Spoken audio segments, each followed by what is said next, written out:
तो ये है सेया, एक टॉप लेवल का ओवर पावर्ड हीरो जिसे गॉडेस के जरिए डिवाइन रियल में समन कर लिया जाता है ह्यूमन वर्ल्ड के जानलेवा और सबसे ताकतवर दुश्मन डीमन लॉर्ड को हराने के लिए, जिसने 70% से भी ज्यादा वर्ल्ड पे ऑलरेडी अपना कब्जा कर रखा था। अब वैसे तो इस वर्ल्ड में समन होने के बाद सेया के स्टैट्स ऑलरेडी मैक्स लेवल के थे, लेकिन सबसे बड़ी दिक्कत ये थी कि वो अपने हर बैटल से पहले बार बार खुद को तैयार करने निकल जाता है, जिस वजह से सारे गॉड्स परेशान होते हैं कि पता नहीं इंसानों को बचा पाएगा भी या नहीं। तो इन सब की शुरुआत होती है डिवाइन रियल्म से, जहाँ कई सारे गॉड्स और गॉडेस इकट्ठा बैठे हुए थे और वहीं पर रिस्टा नाम की एक लो लेवल गॉडेस को बुला के उसे एक एस रैंक मिशन दे दिया जाता है इस दुनिया के सबसे पावरफुल विलन को हराने का, जो सुन वो इतनी डर गई थी कि उसे कुछ समझ नहीं आता कि इतने हाई रैंक गॉड्स के होने के बाद भी उसे ये काम क्यों दिया गया। असल में रिस्टा का काम है इंसानी दुनिया से एक पावरफुल हीरो को समन करना, जो अब तक वो 5 बार सक्सेसफुली कर चुकी है, लेकिन इस बार उसे जो मिशन मिला वो सिर्फ हाई रैंक वाले गॉड्स को ही दिया जाता है। तो इसलिए बेचारी इतनी डरी होती है कि भला अब मेरा क्या होगा। अब खुद को शांत करते हुए रिस्टा बारी बारी सारे कैंडिडेट्स को चेक करने लगती है, जिससे वो एक हीरो के तौर पर समन कर सके, पर फिर भी कोई ढंग का बंदा नहीं मिलता। वो सोच ही रही थी कि अब करे तो करे क्या कि तभी एक पेपर उड़ते हुए उसके मुंह पे आगे गिरता है, जिसमें सेया नाम के एक हीरो के बारे में लिखा था जिसके स्टैट्स टॉप लेवल के होते हैं। जो देख वही सोच में बड़ी खुश होती है कि फाइनली मुझे प्रमोशन मिल ही जाएगा, बस एक बार मेरा ये मिशन किसी तरह कंप्लीट हो जाए। और अब वो जाकर उस हीरो को समन करने का रिचुअल शुरू करती है, जिससे एक बहुत तेज रोशनी चमकने लगती है और तब सेया सामने आता है, जो कि काफी हैंडसम भी था। इसलिए रिस्टा के मन में लड्डू फूटने लगते हैं कि भाई तो कितना मस्त लड़का है, लेकिन सही टाइम पे उसे याद आ जाता है कि गॉड्स और ह्यूमंस के बीच कोई प्यार व्यार नहीं हो सकता। तो अब अपना अच्छा सा इंप्रेशन जमाते हुए रिस्टा उसे समझाने लगती है कि तुम्हें इस वर्ल्ड में समन किया गया है इस दुनिया को एक विलन से बचाने के लिए, जिसके सामने अच्छे अच्छे हीरोज भी नहीं टिक पाए। और चिंता मत करो, अगर तुम यहाँ मारे भी जाते हो तो वापस अपने वर्ल्ड में पहुंच जाओगे।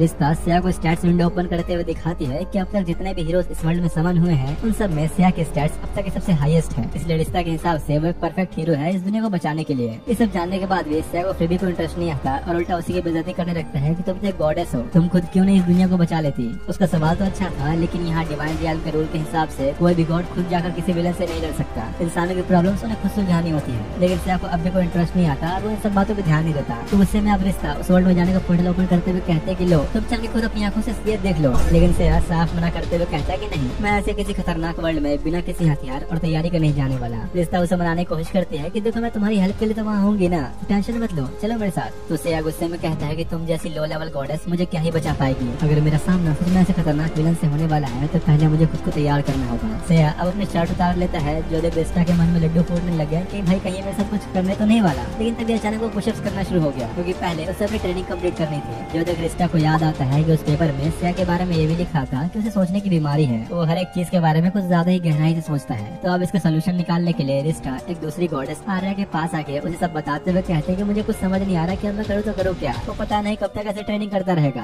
पर आर्या को इस बात में इतनी दिक्कत नहीं लगती, क्योंकि ऑब्वियस सी बात है इतने डेंजरस मिशन पर जाने से पहले कोई भी पूरी तरह से तैयार होना चाहेगा। और उसे समझाते हुए कहते हैं कि पहले तुम्हें उसके लिए एक अच्छी सी जगह और अच्छा सा खाना तैयार करना चाहिए, ताकि कम से कम उसके दिल में तुम्हारे लिए थोड़ी रिस्पेक्ट आ जाए। तो अब रिश्ता ऐसा ही करती है और जाके सबसे पहले उसके रहने के लिए एक अच्छी सी जगह तैयार करती है और खाने के लिए बड़े बड़े राइस बॉल्स देती है, क्योंकि ऑब्वियसली जापान के लोग यही खाते हैं। पर सेया साफ मना करते हुए कहता है कि नहीं, कहीं अगर इसमें कोई जहर मिला हुआ तो। और खुद खाने से पहले जबरदस्ती रिश्ता को खिलवाता है। अब क्योंकि उसे पता नहीं था कि सेया की ट्रेनिंग ऐसे कब तक चलने वाली है, तो रिस्टा उसे अपनी डॉल देते हुए कहते हैं कि जब भी तुम रेडी हो इस बेल को बजा देना। रिस्टा ने फैसला किया था कि वो सेया को डिस्टर्ब नहीं करेगी, तो बस अब वो रोज रोज उसके लिए गेट के बाहर खाना लाके छोड़ देती और उसके सिग्नल का इंतजार करती। शुरू में रिस्टा को लग रहा था कि सेया की ट्रेनिंग ज्यादा से ज्यादा 2 से 3 दिन ही चलेगी, लेकिन फिलहाल अभी 1 हफ्ते से भी ज्यादा हो चुका था और रिस्टा की हालत बिल्कुल सूखे पापड़ जैसी हो चुकी थी। पर अब इससे पहले कि वो इंतजार करते करते कोमा में चली जाए, फाइनली सेया बेल बजा ही देता है। रिस्टा खुश होकर जैसे उसे देखने जाती है तो बेचारी के तो होश ही उड़ चुके थे, क्योंकि लिटरली सेया की बॉडी पहले से भी ज्यादा अट्रैक्टिव हो चुकी थी। यहाँ तक कि सिर्फ इन 7 दिनों की ट्रेनिंग से उसके स्टैट्स काफी ज्यादा बढ़ चुके थे।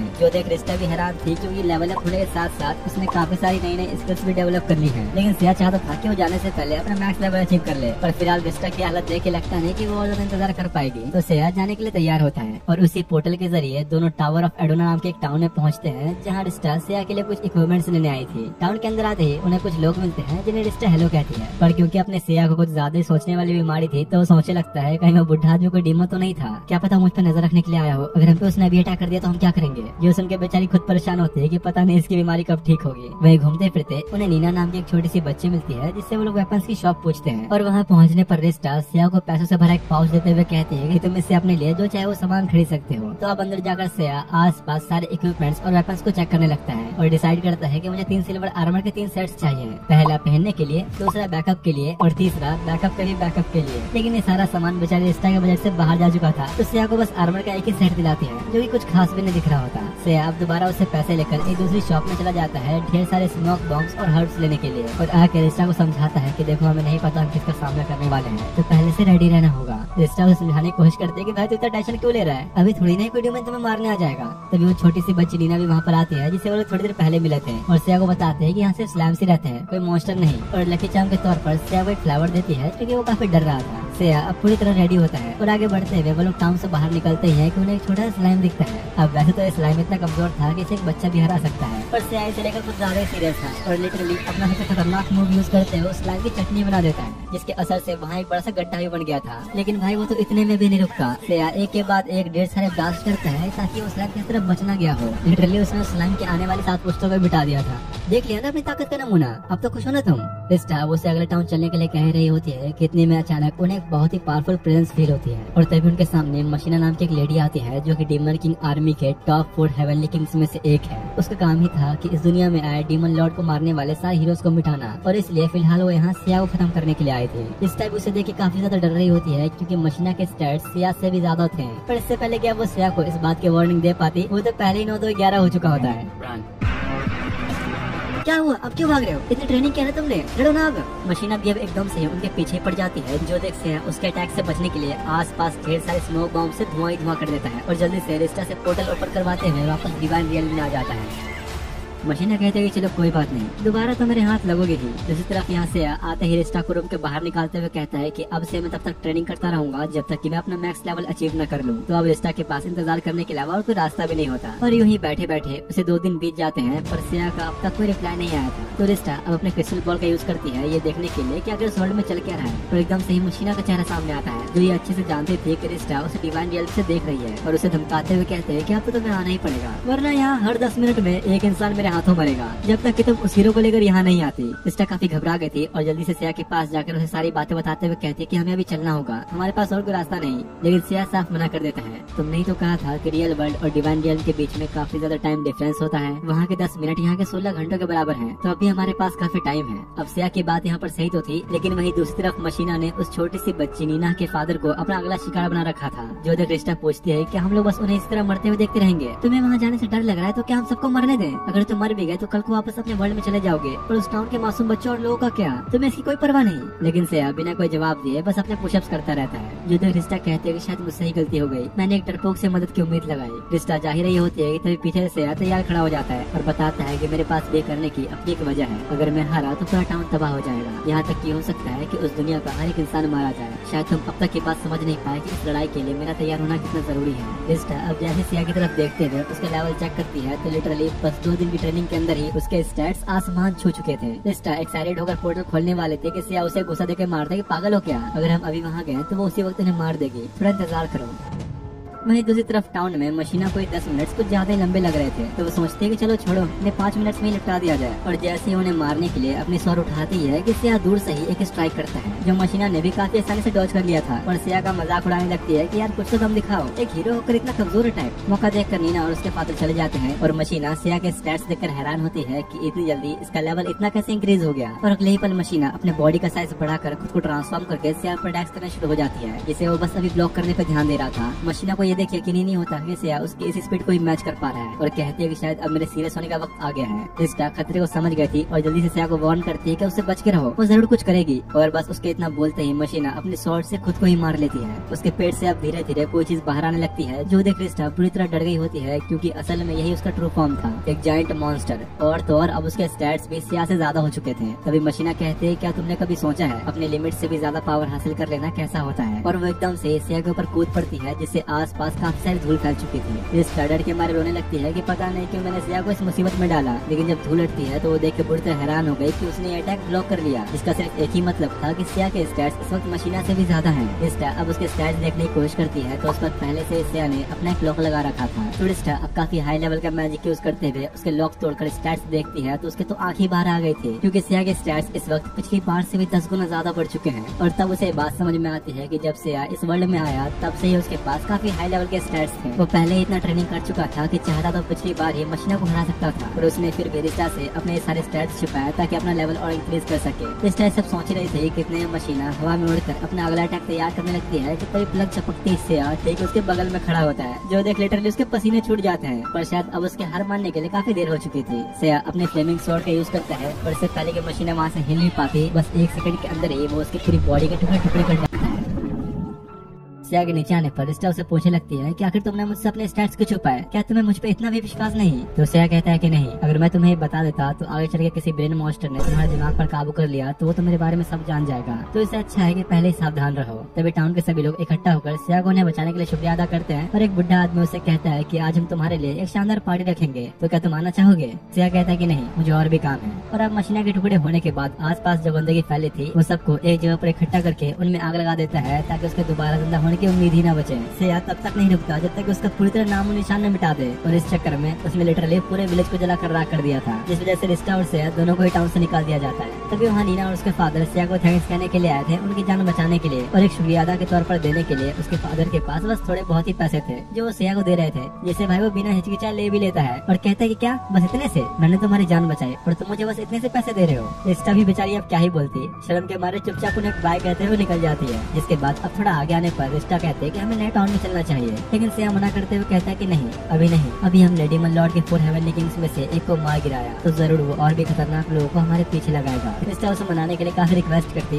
पर वो कहाँ ही मानने वाला था और कहता है कि पहले तुम खुद को देखो, किसी काम की तो हो नहीं, ना कोई मदद कर सकती हो। अगर मुझे यहाँ मरते हुए देखना नहीं चाहती तो अभी पोर्टल खोलो। पर अपनी इतनी बेइज्जती सुनने के बाद गुस्से में वो पोर्टल खोल ही देती है और वो लोग डिवाइन रियल में लौट आते हैं। सेया अपनी ट्रेनिंग करने में लग जाता है और रिस्टा दोबारा से आर्या के पास जाकर सेया के बारे में शिकायतें करने लगती है कि वो पागल तो बस ट्रेनिंग करता रहता है, उसे न वहाँ के लोगों की परवाह है और न मेरी। आर्या कहती है कि तो इसमें दिक्कत क्या है, वैसे भी वो कौन सा जिंदगी भर ट्रेनिंग करता रहेगा, तो मैं थोड़ा इंतजार करना चाहिए। लेकिन रिस्टा को चाहिए था कि वो जल्दी से जल्दी इस मिशन को खत्म करके आर्या की तरह एक हाई रैंक गॉडेस में प्रमोट हो जाए। जो सुन आर्या कहती है कि जैसे तुम सोच रही हो वैसे मैं बिल्कुल भी नहीं। देखा जाए तो अब तक मैंने 300 दुनियाएं बचाई, पर अपनी खुद की गलती की वजह से मैं उस एक वर्ल्ड को नहीं बचा पाई। जिस पर रिस्टा उसे दिलासा देते हुए कहते हैं कि अरे क्या हुआ, 300 में से एक बार गलती हो भी गई तो क्या। लेकिन आर्या इस बात को अच्छे से जानते थे कि भले ही यहाँ के गॉड्स के लिए इतनी बड़ी बात न हो, पर उस दुनिया के लोग जो जीना चाहते थे उनका क्या। आर्या अब जाने के लिए जैसे ही उठती है कि तभी सेया सामने आ जाता है, जो देखो सीधा सेया के पास जाकर उसे अपने बारे में बताते हुए उससे पूछते हैं कि आखिर तुम्हें दिक्कत कहाँ आ रही है। तो सेया कहता है कि पता नहीं क्यों अब मैं जितना भी पुशअप्स या सिटअप्स कर लूं मेरा लेवल इंक्रीज ही नहीं होता। रिस्टा गुस्से में जल रही होता है कि ये भला अपनी प्रॉब्लम उसे क्यों बता रहा है, और यहाँ पता लगता है कि सेया ने अपनी फिजिकल लिमिट को रीच कर लिया है, इसलिए अब उसे कोई ऐसा चाहिए था जो उसे ट्रेन कर सके। तो वो उसे कहता है क्यों ना तुम मेरे साथ मॉन्स्टर्स को मारने चलो, इससे तुम्हारे स्टैट्स भी बढ़ जाएंगे। लेकिन सेया साफ मना कर देता है क्योंकि उसे कोई सीधा सा और सेफ तरीका चाहिए था। आर्या कहती है कि अगर तुम्हें ये नहीं करना तो क्यों ना तुम यहाँ के गॉड्स के साथ ट्रेनिंग करो। जो सुन रिस्टा उसे कोने मिला के पूछते कि तुम्हें पता तो है ना हम गॉड्स ह्यूमंस को ट्रेन नहीं कर सकते, पर वैसे भी यहाँ किसी के पास कॉम्बैट एबिलिटी थोड़ी है। लेकिन आर्या के पास इसका भी एक रास्ता था, वो एक ऐसे गॉड को जानती थी जो ये कर सकता है। तो अब वो दोनों को लेकर सेर्सियस के पास आती है जो कि है गॉड ऑफ सॉर्ड। आर्या उसे सारी प्रॉब्लम बताते हुए सेया की ट्रेनिंग के लिए हेल्प मांगती है। तो अब भला वो एक हाई रैंक्ड गॉडेस को कैसे मना करता। देख बच्चे, मेरी ट्रेनिंग किसी अरे गरे के लिए नहीं, तो सोच समझ के ही आगे बढ़ना। पर अपना सेया तो भाई पूरे जोश में था और बकवास बातों में टाइम वेस्ट न करते हुए सीधा अपनी ट्रेनिंग स्टार्ट करवाता है, जहाँ सेर्सियस का हर एक अटैक सेया ढंग से समझते हुए ब्लॉक कर रहा था, जो देख उसे भी यकीन हो जाता है कि इस बंदे में दम तो है। और अब उन लोगों की ट्रेनिंग का पहला दिन खत्म होने पर रिस्टा डाइनिंग हॉल में आकर सेर्सियस से मिलकर सेया के परफॉर्मेंस के बारे में उससे पूछती है। तो वो बड़ा खुश होते हुए बताता है कि हाँ, ये इंसान बाकी हीरोज जैसा नहीं है, हर चीज को बहुत जल्दी सीख रहा है, लेकिन अब भी वो गॉड्स की स्किल मैच नहीं कर सकता। इसके बाद अब दूसरे दिन रिस्टा फिर से सेर्सियस से मिलने आती है, तो उसका मूड इस बार बिल्कुल ही उल्टा होता है। वो इस बात से परेशान था कि सेया कुछ ज्यादा ही जल्दी सीख रहा है, शायद उसने सेर्सियस को ऑलरेडी सरपास कर लिया है, जो जानकर रिस्टा कुछ ज्यादा हैरान नहीं होती। इसके बाद अब जब वो दोबारा तीसरे दिन उससे मिलने आती है तो आज वो बेचारा परेशान होकर डाइनिंग हॉल के कोने में बैठा होता है। रिस्टा पूछने की कोशिश तो करती है पर वो बिना कोई जवाब दिए चुपचाप निकल जाता है। पर अब चौथे दिन पर रिस्टा सोचती है कि सेर्सियस कुछ ज्यादा परेशान दिख रहा है, अगर मुझे ढंग से उसे सेया के बारे में पूछना है तो शायद मुझे उसके लिए कुछ अच्छा सा खाना ले जाना चाहिए। रिस्टा अब खाना लेने के लिए बाहर आती है कि सेर्सियस एक बोर्ड के पीछे छुपकर बैठा होता है। पूछने पर सेर्सियस बताता है कि तुम्हारा तो वही लोग बिल्कुल पागल ही हो चुका है, मुझे सब कुछ सिखा देने के बाद भी वो जबरदस्ती मेरे पीछे पड़ा है उसे और ज्यादा ट्रेनिंग देने के लिए, उसकी वजह से तो मैं इतने दिनों से सो भी नहीं पाया। बेचारा रोते हुए सब बता ही रहा होता है कि इतने में सामने से आ जाता है। तो मुझसे छुपने की कोशिश कर रहे थे ना, मुझे अपना लेवल और इंक्रीज करना है, मेरी हेल्प करो। जो सुन बेचारा सेर्सियस डर के मारे अपनी स्वॉर्ड ही फेंक देता है ताकि ट्रेनिंग से बच सके, लेकिन सेया फिर भी जाने नहीं देता।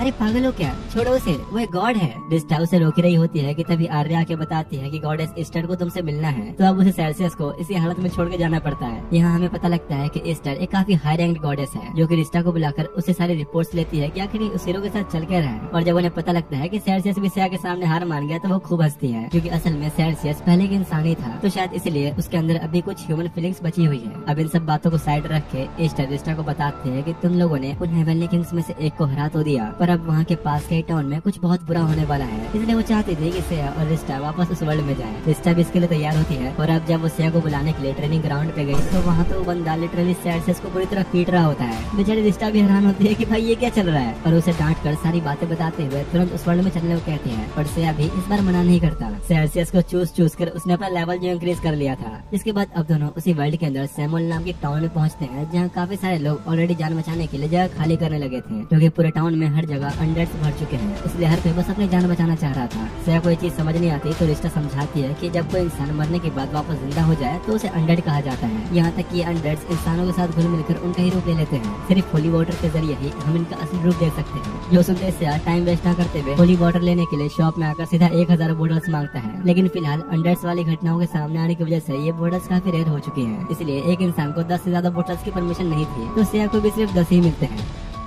वो लोग अब एक चर्च में आते हैं, जहाँ उनकी मुलाकात लुलू और मैश नाम के इन छोटे बच्चों से होती है, जिनके पास ड्रैगन ब्लड है, इसलिए उन दोनों को सिया के टीममेट्स के तौर पर चुना गया था। चर्च का प्रीस्ट उन्हें अपने बारे में बता ही रहा होता है कि तभी सिया उसके ऊपर होली वाटर गिरा देता है। रिस्टा गुस्सा करती है कि तुमने क्या किया, लेकिन अगले ही पल उस प्रीस्ट का रूप पूरी तरह से बदलने लगता है, और किसी को भी इस बात का अंदाजा नहीं था कि प्रीस्ट खुद एक अनडेड है, जिसने खुद को अब तक काफी अच्छी तरीके से छुपा रखा था। लुलू और मैश उसे लड़ने का सोचते ही है कि सिया कहता है कि नहीं, मैंने पहले ही इसका खेल खत्म कर दिया, और लिटरली बिना अपने स्वॉर्ड का यूज किए सिया उसे टुकड़ों में बदल देता है। सिया के पूछने पर उसे पता लगता है कि इस अनडेड को डीमन लॉर्ड के 4 हेवनली किंग्स में से एक बेथ मैगला ने भेजा था सिया को खत्म करने के लिए, और कल सुबह होते ही 10,000 अनडेड सोल्जर्स टाउन में अटैक करने के लिए आएंगे। सिया के लिए बस इतनी जानकारी काफी थी, और उसे खत्म करने के लिए फ्लेमिंग इन्फर्नो का इस्तेमाल करता है, जो देख रिस्टा सबको जल्दी से लेकर बाहर निकल गई। उसके बस एक ही अटैक से अगले ही पल पूरा चर्च बर्बाद हो चुका था। जो देख मैश सिया से काफी इंप्रेस होकर उससे हाथ मिलाने के लिए आगे बढ़ता है, लेकिन इस वक्त उसे किसी पे भी यकीन नहीं था, तो उन दोनों पर भी होली वाटर डाल के टेस्ट करता है कि ये इंसान है भी या नहीं। मैश और लुलू समझ जाते हैं कि बंदा नॉर्मल तो नहीं है, और खुश होकर उसकी टीम में जाने का पूछने ही वाले होते हैं कि तभी उसकी नजर सिया और रिश्ता भी पड़ती है, जो भूतों की तरह उन्हें घूर रहे थे। दरअसल दोनों मैश और लुलू के स्टैट्स चेक कर रहे थे, जो कि काफी कुछ खास नहीं है। ये देखते ही सिया डायरेक्ट मना कर देता है कि नहीं, मैं इन कमजोरों को अपनी टीम में नहीं रखने वाला। सिया नहीं चाहता था कि कुछ बच्चों को अपनी टीम में लेकर वो और भी ज्यादा सिरदर्दी पाले, और इसी बात को लेकर उनका झगड़ा चल ही रहा होता है कि तभी टाउन के कुछ गार्ड्स वहाँ आते हैं। पूछताछ करने पर सिस्टर बताती है कि हमारे बीच रह रहा वो प्रेस्ट एक अनडेड था, जिसे सिया यानी इस हीरो ने हराया, और कल सुबह ऐसे 10,000 अनडेड्स की आर्मी हम पे हमला करेगी। जो सुनो वो गार्ड समझ जाते हैं कि ऐसे टाइम पर सिया जैसा एक हीरो उनकी हेल्प कर सकता है, तो वो उसके सामने झुककर कहते हैं कि प्लीज हमें बचा लो। तो सिया कहता है कि हाँ चलो ठीक है, पर पहले ये बताओ कि मुझे कितने पैसे मिलेंगे। अगर तुम सच में करते हो तो मतलब तुम पूरे टाउन को बचाओगे, और इसके लिए तुम्हें 1000 गोल्ड कॉइंस तो मिलेंगे ही। जो सुनो वो अब एक फॉर्म निकालते हुए कहता है कि ठीक है, मुझे इस पे साइन करके दो। और अब जाते हुए मैश और लल्लू से कहता है कि तुम लोगों को वहाँ आने की कोई जरूरत नहीं, मैं अकेले संभाल लूंगा, और बच्चे तू जाके पोगो दे। मैश सिया को उल्टा सीधा कहकर गुस्से में जंगल की तरफ चला जाता है। सिया अपनी फ्लाइंग स्किल को एक्टिवेट करते हुए रिस्टा से कहता है कि तुमने कुछ खास काम की नहीं समझी, और ये कहते हुए निकल जाता है। अब वैसे तो यहाँ रिस्टा के पास कोई फ्लाइंग स्किल नहीं थी, पर सिया के इतने सारे ताने सुन के गुस्से में अपनी फुल मैजिक पावर से उस स्किल को अनलॉक कर लेती है, लेकिन फिर भी सिया की स्पीड इतनी ज्यादा थी कि रिस्टा बराबरी कर ही नहीं पाती, और थक के सांस ले ही रही होती है। कितने में सिया उसे लेने के लिए वापस आता है। रिस्टा को पहले तो ये माहौल बड़ा रोमांटिक लगता है, लेकिन जैसे ही सिया ने अपनी स्पीड बढ़ाई, उसे पहली बार मौत को झुकर वापस आने की फीलिंग पता लगती है। कुछ देर बाद दोनों एक बड़े से जंगल के ठीक ऊपर पहुँचते हैं, जहाँ से सारे अनडेड्स टाउन की तरफ ही आ रहे थे। उनकी स्पीड देख के लग रहा था कि शायद वो कल सुबह से पहले टाउन में पहुंच जाएंगे, तो इसलिए सिया डिसाइड करता है कि वो अपने एटॉमिक बम को यूज करेगा इन सबको एक बार में निपटाने के लिए। और अब स्पेल कास्ट करते हुए सिया एक छोटा सा मीटर रेडी करता है, और लिटरली भाई बस इस एक बार से उन 10 के 10,000 अनडेड्स का नामो निशान मिट जाता है। रिस्टा को भी ये देख अपनी आंखों पर यकीन नहीं हो रहा होता। सिया अब ऐसे लेवल पर पहुंच चुका था कि उसे कभी किसी टीममेट की जरूरत तो नहीं पड़ने वाली। रिस्टा इस खतरनाक मंजर को देख ही रही होती है कि तभी सिया बताता है कि इस अटैक को करने की वजह से मेरा काफी ज्यादा माना खत्म हो चुका है, तो मैं अब तुम्हें वापस नहीं ले जा सकता। जो देख अब रिस्टा उसकी हेल्प करती है टाउन की तरफ ले जाने में। जिसके बाद अगली सुबह जब वो लोग टाउन में रुके होते हैं, तो लुलू काफी घबराते हुए रिस्टा के पास आकर उसे बताती है कि मैश जब बुरा मान के उनके पास से गया था, तब से अब तक वापस नहीं आया, पता नहीं वो अब तक कहाँ है, क्या आप मेरी हेल्प कर सकते हो उसे ढूंढने में।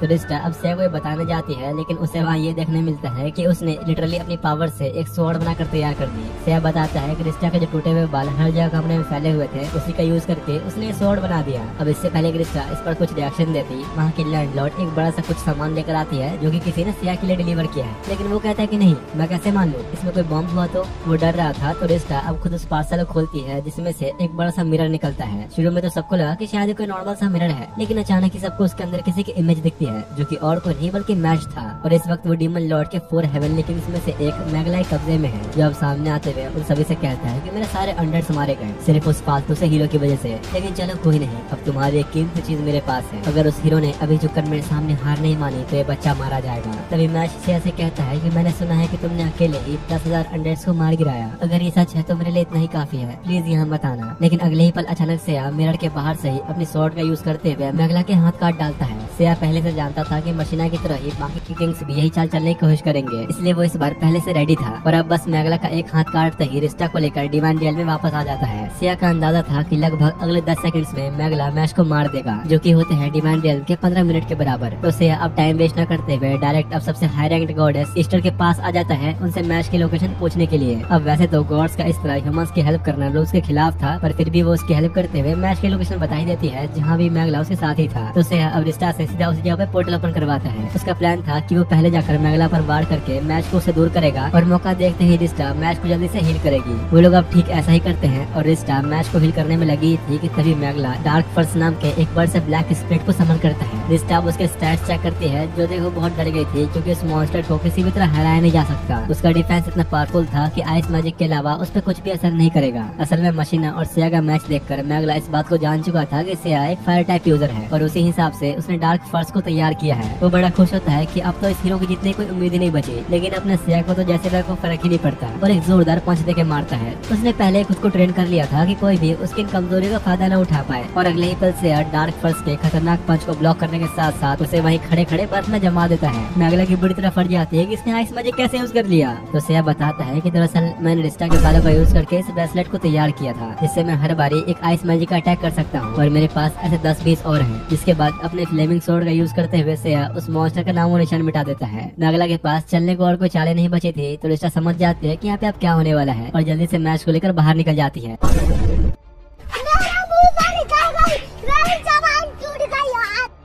इसके बाद वो लोग वापस टाउन में लौट जाते हैं और मैच के होश आने पर रिस्टा उसे बताती है कि सिया ने तुम्हारी जान बचाई, मैगला हार चुका है। वो लोग बातें कर रहे होते हैं कि तभी सिया एक भारी भरकम सा बैग लाते हुए टेबल पे रख देता है और कहता है कि आपसे तुम दोनों का काम है हमारा सारा सामान उठाना। जो सुनते ही मैच एकदम से जाकर सिया के कदमों में पड़ जाता है। वो अच्छी तरीके से सिया के पावर लेवल को समझ चुका था, इसलिए उसे रिक्वेस्ट करता है कि प्लीज तुम मुझे अपना स्टूडेंट बना लो। सिया कहता है कि ठीक है, पर बदले में तुम लोगों को मेरा सामान उठाना होगा। और अब वो लोग अगले टाउन में निकले। उससे पहले मैच पर ड्रैगन बिन नाम की एक जगह पे ले जाना चाहता था, क्योंकि पुरानी कहानियों के अनुसार 16 साल पहले ड्रैगन गॉड ने मैश और लुलू को हीरो की हेल्प करने के लिए यहाँ भेजा था, ताकि वो लोग एक दिन उस हीरो को ड्रैगन विलेज में पहुँचा सके। साथ ही साथ उस जगह पर एक डिवाइन स्वॉर्ड भी सील करके रखी है, जिसकी हेल्प से डीमन लॉर्ड को हराया जा सकता है। सिया भी सारी बातें अच्छे समझता है और कहता है कि ठीक है, पर जाने से पहले मुझे अब भी ट्रेनिंग करनी है। तो अब मैश और लुलू के साथ वो लोग वापस डिवाइन डुएल में आ जाते हैं। बेचारे बच्चे सोचते हैं कि चलो थोड़ा घुमा फिरा जाए, पर सिया कहता है कि बच्चों अभी कहाँ चल रही है, ट्रेनिंग भी करनी है हमें। और अब वो सभी को लेकर डाइनिंग हॉल में आ जाता है किसी को ढूंढने के लिए। रिस्टा भी उस बंदे को हर जगह ढूंढ रही होती है, पर वो उसे कहीं नहीं मिलता। और जिसको वो लोग हर जगह ढूंढ रहे थे वो तो यहाँ एप्रिन पहनकर एक शेफ बन के छुपा हुआ था। सिया से इतनी बुरी तरह पिटने के बाद सिया से तलवारबाजी छोड़ दी, पर सिया को फिर भी घंटा फर्क नहीं पड़ता और उसे धमकाते हुए कहता है कि तुम वापस हमें ट्रेनिंग देने चल रहे हो या नहीं। जो देख बेचारे की बुरी तरह फट जाते हैं कि भाई अब तो मेरा पीछा छोड़ दे, प्लीज मुझे माफ कर दे।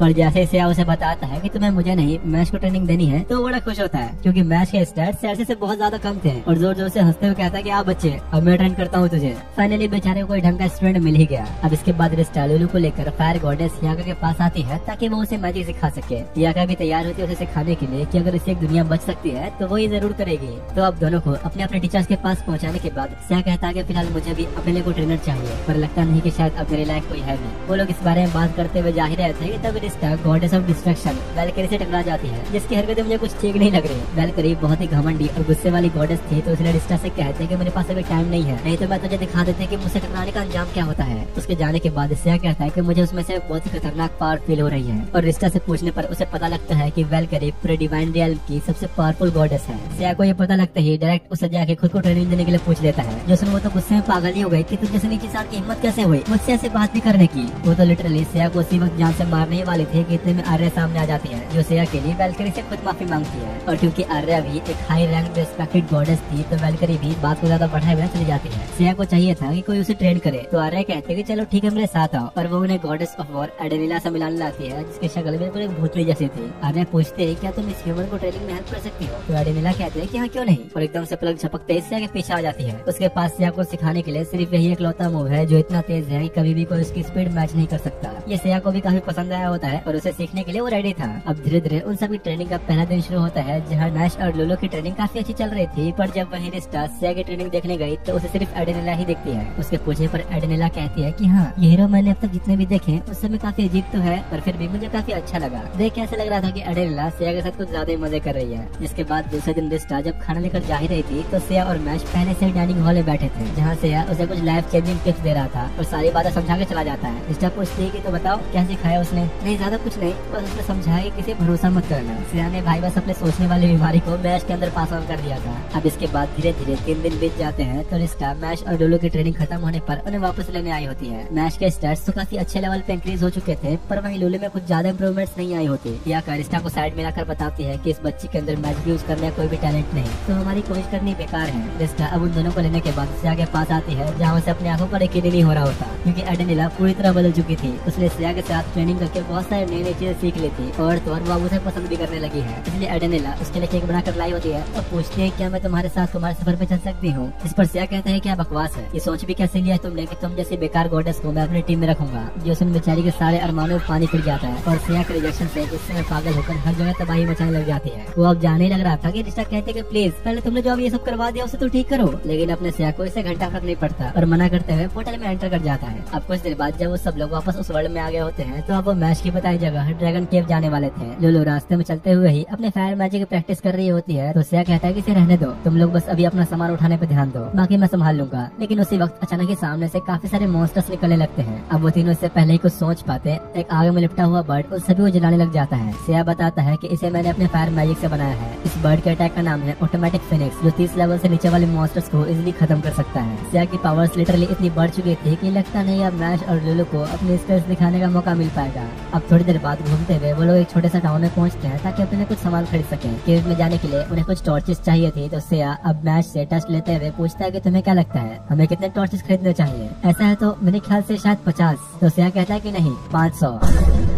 हाँ पैसे का तुम्हारा चाचा देंगे, 5 काफी है बस। अब अपनी जरूरत का सामान खरीदने के बाद वो लोग आगे बढ़ते हैं, जहाँ मैश और लुलु के हाथ अचानक ही चमकने लग गए। इसका मतलब कि वो लोग ड्रैगन केव के बहुत नजदीक हैं। काफी देर तक चलने के बाद अब रात हो चुकी होती है, जहाँ वो लोग केव में भी आ जाते हैं। लेकिन एंटर करते ही सामने एक बड़ा सा दरवाजा था, जिसे सिर्फ मैश और लुलु ही खोल सकते हैं। लेकिन सिया भी लाइक अभी जाना कौन टाइम वेस्ट करे, और लिटरली बस अपने को स्लैश मार कर उस दरवाजे को बीच से फाड़ देता है। मतलब क्या ही फायदा उन दोनों के साथ रहने का जब सारा काम अकेला वही कर रहा है। सबके अंदर जाने के साथ ही एक आवाज उन्हें कहती है कि तुमने यहाँ तक पहुँचने के लिए काफी मेहनत की है। इससे आगे तुम सबको ड्रैगन विलेज में जाने के लिए इस टेलीपोर्टेशन पोर्टल के बीच खड़ा होना होगा। पर सिया को इस चीज पे भी यकीन नहीं था, तो चेक करने के लिए पहले एक छोटी सी छिपकली को वहाँ रखता है, जो अब टेलीपोर्ट होने के बाद वापस वहीं आ गई होती है। मतलब यहाँ कोई ट्रैप नहीं था। तो अब पोर्टल पे सबके चढ़ते ही वो लोग टेलीपोर्ट होकर एक ठीक गुफा जैसी जगह में आ गए थे, जहाँ उनका वेलकम करने के लिए लुरागस नाम का एक इंसान खड़ा होता है, जिसका चेहरा बिल्कुल ड्रैगन जैसा था, और वो उन्हें लेकर प्रिंसेस से मिलवाने ले जा रहा होता है। जहाँ रास्ते में विलेज के सभी लोग मैश और लुलु की तरफ ही देख रहे होते हैं। जिसके बाद अब वो सब लोग मदर ऑफ ड्रैगन्स लिविया के पास पहुंचते हैं, जो मैश को अपने पास बुलाकर उसके अंदर ड्रैगन पावर्स को एक्टिवेट करती है, जिससे मैश के स्टैट्स भी काफी ज्यादा बढ़ जाते हैं। तो लुलु सोचती है कि शायद उसकी पावर्स एक्टिवेट की जाएंगी, लेकिन लिविया ही उसे मना कर देती है कि नहीं, तुम्हें इसकी कोई जरूरत नहीं, तुम्हारे पास इससे भी ज्यादा जरूरी मिशन है। और तब उन्हें पता लगता है कि हीरो की वो लेजेंडरी स्वॉर्ड जिसे लेने के लिए वो यहाँ आए थे, वो लुलु के सेक्रीफाइस देने पर ही तैयार होगी। सालों पहले ही ड्रैगन गॉड के द्वारा ही भविष्यवाणी हो चुकी थी कि लुलु इसमें ड्रैगन ब्लड है, वो अपना सेक्रीफाइस देगी, तभी हीरो की लेजेंडरी स्वॉर्ड सामने आएगी। मैश और रिश्ता इसके लिए साफ मना कर देते हैं। तो लिविया उन्हें समझाती है कि शायद तुम्हें अंदाजा नहीं, लेकिन अभी 70% से भी ज्यादा दुनिया डीमन लॉर्ड के कब्जे में है। अगर ऐसा ही चलता रहा तो जल्द ही पूरी दुनिया पर डीमंस का राज होगा। डीमन लॉर्ड को हराना है तो हीरो के पास वो लेजेंडरी स्वॉर्ड होनी ही चाहिए। लिविया उसे समझाती है कि देखो, जब तुम इस दुनिया को बचाओगे तो हर इंसान तुम्हारी इज्जत करेगा। भले ही उस टाइम तुम अपनी ह्यूमन फॉर्म में नहीं होगी, लेकिन फिर भी हमेशा हीरो के साथ ही रहोगी। और अब क्योंकि उन सबके पास एक यही लौता रास्ता बचा था, तो लुलु भी मानी जाती है।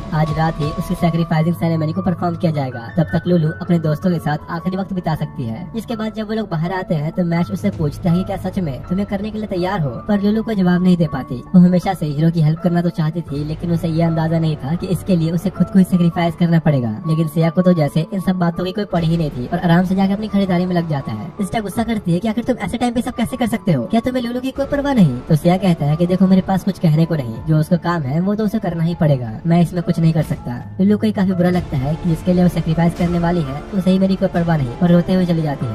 इसके बाद अब रात होने पर सेरेमनी शुरू होती है, जहाँ सिया और बाकी सभी के लिए डिनर का इंतजाम किया गया था, जहाँ विलेज के सारे लोग भी आए हुए होते हैं। और अब थोड़ी देर तक खाना पीना हो जाने के बाद उनका रिचुअल शुरू होता है, जहाँ लीबिया बताती है कि ये ड्रैगन एबिस है। सालों पहले इसे महान ड्रैगन एम्परर ने तैयार किया था और लुलू के इसमें कूदने के बाद उसके शरीर के टुकड़ों से वो स्वॉर्ड तैयार होगी। गार्ड्स अब उसे लेकर ठीक उस खाई के किनारे पे खड़ा कर देते हैं, जहाँ वो हंसते हुए सभी को अलविदा कहती है। लेकिन मैच से सब और देखा नहीं जाता और वो रोकने की कोशिश करता है, तो गार्ड्स उसे जाने नहीं देते। साथ ही लुलू भी इतनी गहराई देखकर बहुत डर गई थी तो भागने की कोशिश करती है, लेकिन अब वापस मुड़ने का कोई रास्ता नहीं। लीबिया के कहने पर गार्ड्स खुद उसे खाई में गिराने के लिए आगे बढ़ते हैं, जो देख विलेज का हर एक इंसान जोर जोर से चिल्लाना शुरू कर देता है। पर इससे पहले कि वो लोग उसे नीचे गिराते, सिया वहाँ पहुंचकर दोनों गार्ड्स को नीचे फेंक देता है और कहता है कि शायद तुम्हें समझ नहीं आया, लेकिन मैंने कहा था कि जो तुम्हारा काम है वो तुम्हें करना ही होगा। अगर तुम अभी चली गई तो मेरे इन सारे इक्विपमेंट्स को कौन उठाएगा। जो देख लुलू और रिस्टा बहुत खुश होते हैं। लीबिया कहते हैं कि आखिर तुम लोग ये कर क्या रहे हो, अगर वो स्वॉर्ड तैयार नहीं हुई तो डिमन लॉर्ड को हराओगे कैसे। लेकिन अपना सिया भी लाइक अबे जाना, मुझे कोई फर्क नहीं पड़ता, डिमन लॉर्ड को हराने के लिए मुझे किसी बच्चे की बलि नहीं चाहिए। तभी मैच मौका देखे अपने ड्रैगन फॉर्म में आते हुए सभी गार्ड्स को हटाकर निकलने की कोशिश करता है कि तभी एकदम से ही वो और रिस्टा एक साथ जमीन पे गिर पड़ते हैं और वापस खड़े ही नहीं हो पा रहे होते, चाहे जितने भी कोशिश कर ले, क्योंकि असल में लीबिया ने उन सबके खाने में पैरालाइज पोइजन मिला दिया था ताकि कोई भी उसके रिचुअल में टांग न अड़ा सके। लीबिया अब गार्ड्स को लुलू को पकड़ने के लिए भेजती है, लेकिन तब उन्हें पता लगता है कि किसी वजह से सिया के ऊपर उस पोइजन का असर हुआ ही नहीं, क्योंकि इस बंदे ने भाई लिटरली पहले ही 4 कदम आगे की सोच रखी थी। सिया को उसी टाइम शक हो गया था कि इनके खाने में जरूर कुछ मिला होगा, इसलिए उसने सबसे छुप कर खाने के बाद वही उल्टी कर दिया था। लीबिया कहते हैं कि अगर अब तुम लोग यही चाहते हो तो मेरे पास इसको यूज करने के अलावा और कोई रास्ता नहीं बचा, और अगले ही पल एक बड़े से ड्रैगन में ट्रांसफॉर्म हो जाती है। और तभी रिस्टा की नजर उसके स्टैट्स पर गई, जो कि सच में काफी ज्यादा थे। लेकिन अपना सिया तो भाई बिल्कुल शांत खड़ा था कि जैसे उसे सब पहले से ही पता हो, और अपने बैग में से एक ब्लैक स्वॉर्ड निकालता है, जो देख लीबिया भी हैरान होती है कि इसके पास ये चीज कहाँ से आई, क्योंकि सिया के पास ड्रैगन सिलर की स्वॉर्ड थी, जिससे किसी भी ड्रैगन को मारा जा सकता है। असल में उसने मैश और रिस्टा के बालों का यूज करके स्वॉर्ड बनाया था और बिना टाइम वेस्ट किए लीबिया पर लगातार अटैक्स करके उसे अच्छा खासा डैमेज पहुंचा रहा होता है। जो देख अब वो मौके का फायदा उठाते हुए लुलू के गले में अपने पहनाए हुए पेंडेंट का टाइमर एक्टिवेट कर देती है, जिसके खत्म होते ही वो अपने आप मारी जाएगी। ये टाइमर बस 3 मिनट का ही था, तो सिया के पास अब बिल्कुल भी वक्त नहीं है। सिचुएशन को देखते हुए वो लीबिया से कहता है कि तुम्हारा आखिरी मौका है, अगर तुम डेमन लॉर्ड के साथ नहीं मिली हुई तो इसे वापस ठीक कर दो और हम चले जाएंगे। पर लीबिया साफ मना कर देती है। इसका मतलब कि सिया के पास अब कोई रीजन नहीं बचा उसे जान से न मारने के लिए, और अगले ही पल अपना सबसे पावरफुल फ्लेम अटैक करता है, जिससे लीबिया का डिफेंस आधा हो चुका था। उसे इस बात पर यकीन था कि सिया टाइमर खत्म होने से पहले उसे नहीं हरा सकता, पर अब खुद को ट्रांसफॉर्म करते हुए अपनी बॉडी को ही एक शील्ड में बदल देती है। जो देख सिया स्पीड बढ़ाने वाले कुछ सीड्स को खा लेता है, जो उसने सुबह ही खरीदे थे। उसकी सोर्स डबल हो जाती है और लगातार ही लीबिया के ऊपर हमले करने शुरू हो जाता है। सिया पूरे फोकस के साथ अपनी स्पीड और ज्यादा बढ़ा रहा होता है, लेकिन इसके बावजूद लीबिया के डिफेंस पर कुछ खास असर नहीं हो रहा था। रिस्टा और मैच इस बात से घबरा रहे होते हैं कि अब पता नहीं क्या होगा, पर सिया बिना रुके अपने स्लैशेस मारता ही रहता है। धीरे धीरे टाइम काफी ज्यादा बीत चुका था और अब सिया के पास सिर्फ 1 ही मिनट बाकी है। तो लीबिया कहती है कि तुम्हें कोई फायदा नहीं होने वाला, तुम्हारा हारना तो तय है। सिया फिर भी अपने हमले नहीं रोकता, क्योंकि भले ही लीबिया के डिफेंस पे कोई असर न पड़ रहा हो, लेकिन वो धीरे धीरे सिया की फोर्स की वजह से खाई की तरफ जाने लग गई थी। और अब इससे पहले कि वो इस बात को समझ पाती, वो खाई के बिल्कुल किनारे पे खड़ी होती है। और अब मौका देखते ही सिया जल्दी से अपने फाइनल अटैक विंड स्लैश का यूज करता है, जिससे लीबिया खुद को बचाते हुए डिफेंस मोड से बाहर आकर वह उड़ने लग जाती है। लेकिन उसे इस बात का अंदाजा नहीं था कि सिया के हमले की वजह से उसके विंग्स ऑलरेडी बर्बाद हो चुके थे और सिया के बिना कुछ किए ही खाई में गिर जाती है।